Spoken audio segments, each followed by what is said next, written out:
Let's talk about emotional availability. In this video, we're going to talk about emotional availability. Some people don't even know what they feel.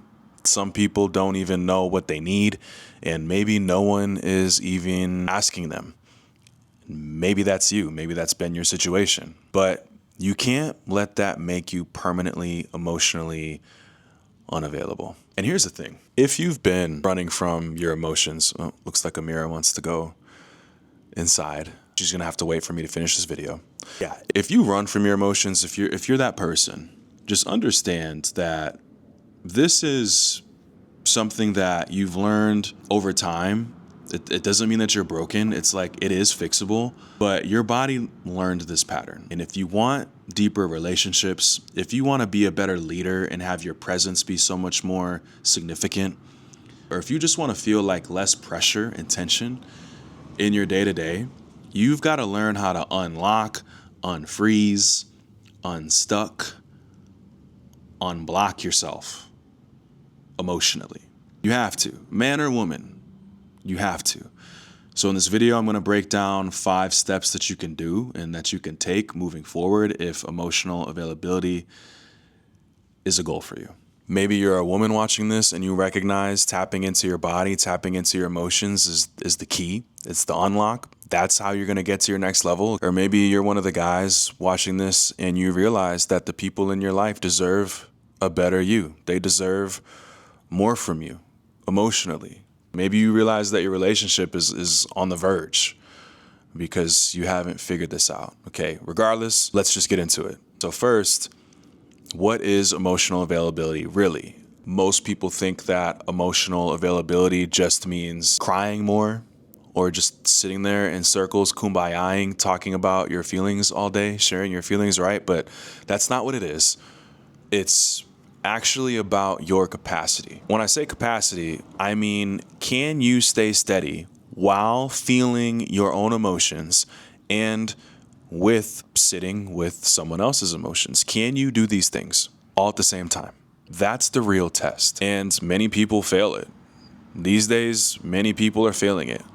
And I want you to think of your emotional world like a house. Metaphors. Metaphors help us learn, all right? Some people only let people into the kitchen and the living room. That's it. We do small talk. We do work talk. Maybe some light friendship talk, maybe some football talk, right? Sports. But the deeper rooms where the real stuff lives, like the sadness, the joy, the disappointment, the grief, the insecurity, it's like those doors stay locked. And it's probably some really cool, awesome stuff in those rooms. Some people might really like that house and want to buy it still, especially if they could see all of it. Right? And here's the thing, locked doors in this sense can block opportunities. And here's the thing, right? Like the crazy part in all of this is, those locked doors for some of us became a superpower. Some of us got really good at succeeding without emotions.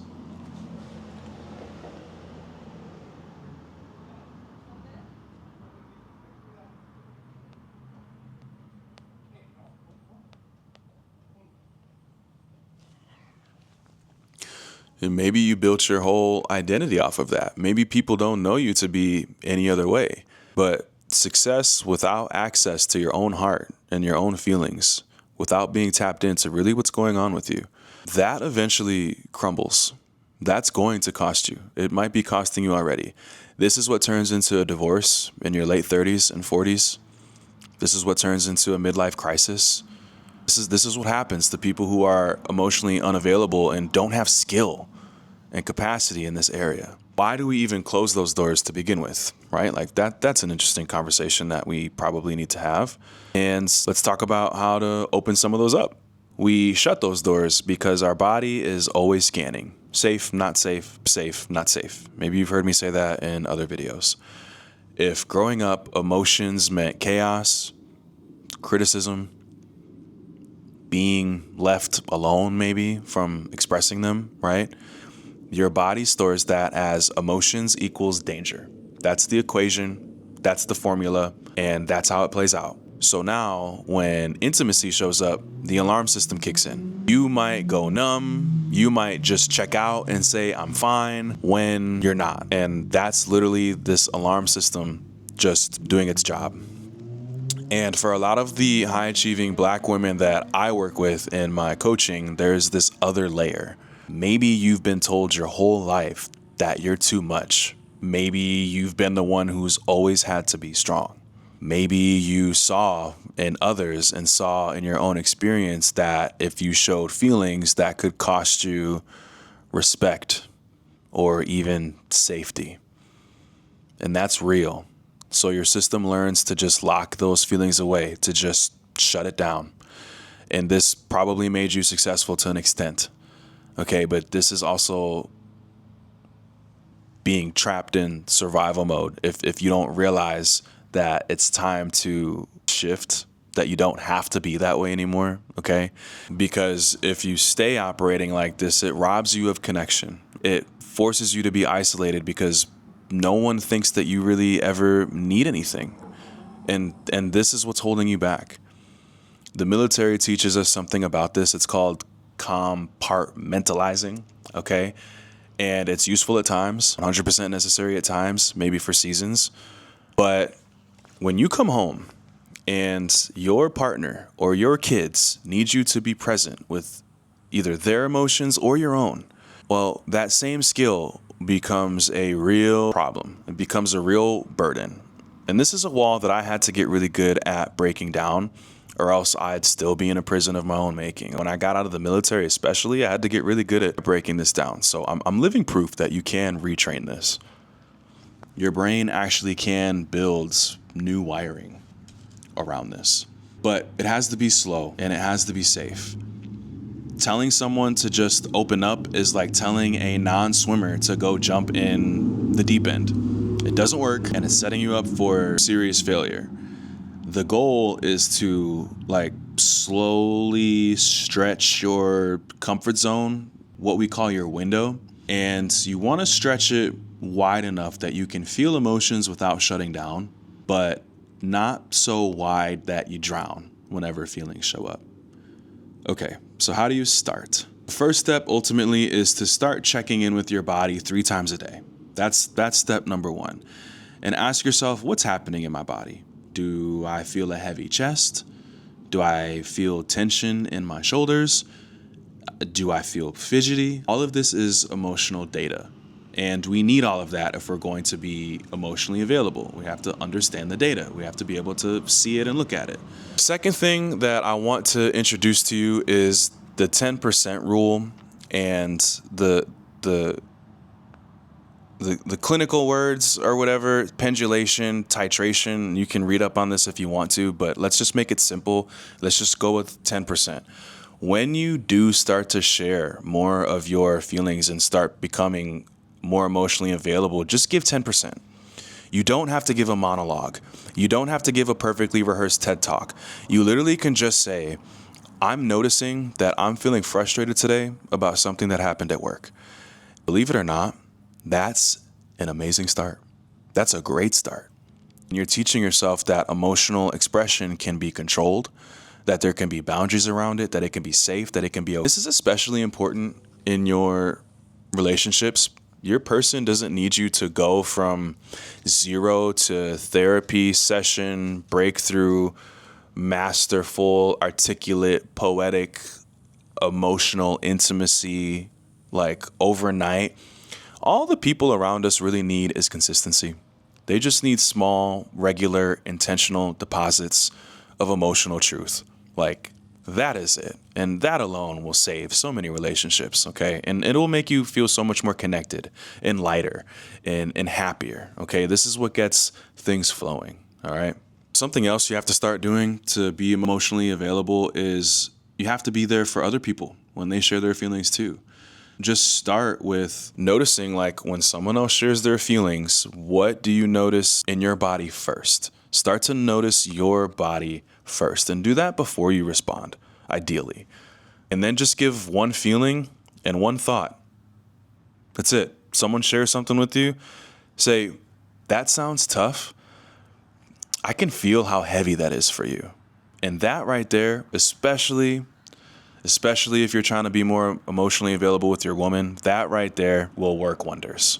If you can just think, okay, can I say one thought and one feeling, and then she'll keep going, and that'll handle the rest. Now, the last step here is I'm gonna need you to learn more words.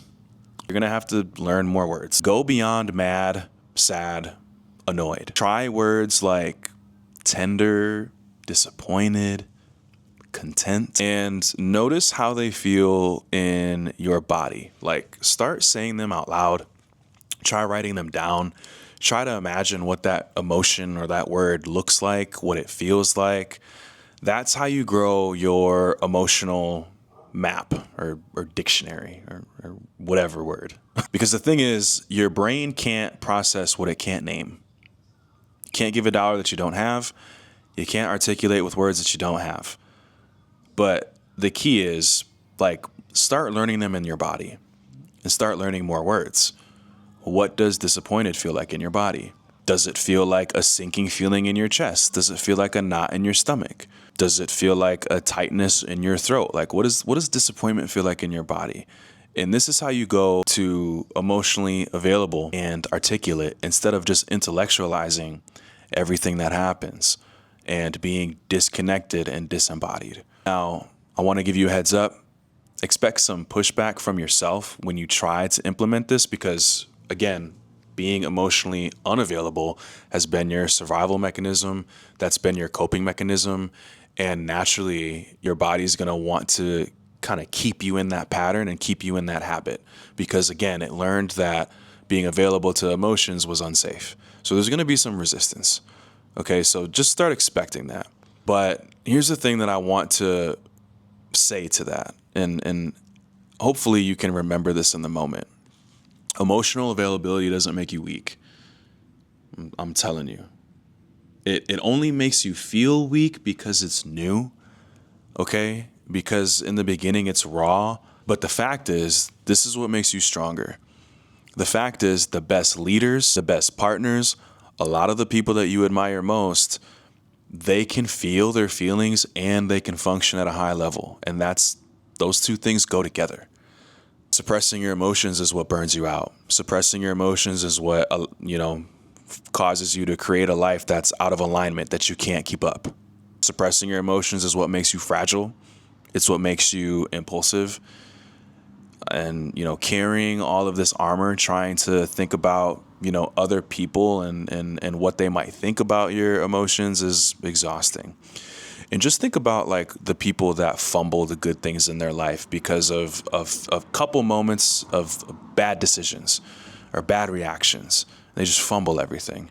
That's because they've had weeks, months, and years of buildup of emotional unavailability and unprocessed things that cost them everything.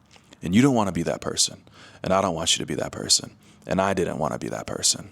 So let's go ahead and wrap this one up. Becoming more emotionally available doesn't mean that you're suddenly this new person overnight, all of a sudden. That's way too much to expect. And this is a skill that you can improve over time. And that's all we want to do. Okay, we're just talking about unlocking some of the rooms that you have had locked up for a while. Hopefully this video helps. If you like this video, hit the like button or the thumbs up or whatever. If you enjoy these uploads, consider subscribing. And again, just remember, your body shuts down emotions to protect you, and that protection worked. It got you this far.